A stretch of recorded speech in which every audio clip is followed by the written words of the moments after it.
ಭೋರ್ಗರಿತಾ ಇದೆ ಮಳೆ, ಸಂಭ್ರಮ ಸಡಗರದಲ್ಲಿದೆ ಜೀವ ಕಳೆ.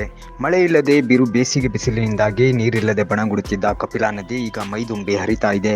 ಕೇರಳದ ವೈನಾಡು ಪ್ರದೇಶದಲ್ಲಿ ಸುರಿಯುತ್ತಿರುವ ಧಾರಾಕಾರ ಮಳೆಯಿಂದಾಗಿ ನದಿಯಲ್ಲಿನ ನೀರಿನ ಒಳಹರಿವು ಹೆಚ್ಚಾಗಿ ಇಡೀ ನದಿ ಮೈದುಂಬಿ ಹರಿತಾ ಇದೆ. ಕಳೆದ 4-6 ದಿನಗಳಿಂದ ನದಿ ಪ್ರಾಂತ್ಯದಲ್ಲಿ ಎಡೆಬಿಡದೆ ಸುರಿಯುತ್ತಿರುವ ಧಾರಾಕಾರ ಮಳೆ ಹಿನ್ನೆಲೆಯಲ್ಲಿ ನದಿಯಲ್ಲಿ ಒಳಹರಿವು ಹೆಚ್ಚಾಗಿ ಕಬಿನಿ ಜಲಾಶಯ ಸಂಪೂರ್ಣ ಭರ್ತಿಯಾಗಿದೆ.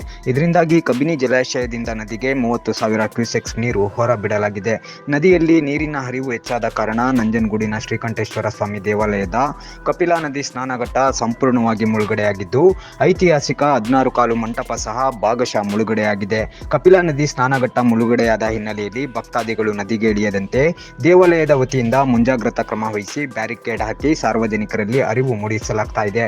ಪ್ರವಾಹದಿಂದ ನದಿ ತುಂಬಿ ಹರಿಯುತ್ತಿರುವ ಸಂದರ್ಭದಲ್ಲಿ ಕೆಲವು ಭಕ್ತರು ಈಜಾಡುವ ಸಾಹಸ ಮಾಡುತ್ತಾ ಇದ್ದಿದ್ದು ವಿಶೇಷವಾಗಿತ್ತು. ಮಳೆ ಇದೇ ರೀತಿ ಮುಂದುವರೆದರೆ ನದಿಯ ಪ್ರವಾಹ ಹೆಚ್ಚಾಗಿ ನದಿ ಪ್ರಾಂತ್ಯದ ತಗ್ಗು ಪ್ರದೇಶಗಳು ಮುಳುಗಡೆಯಾಗುವ ಸಾಧ್ಯತೆ ಇದೆ.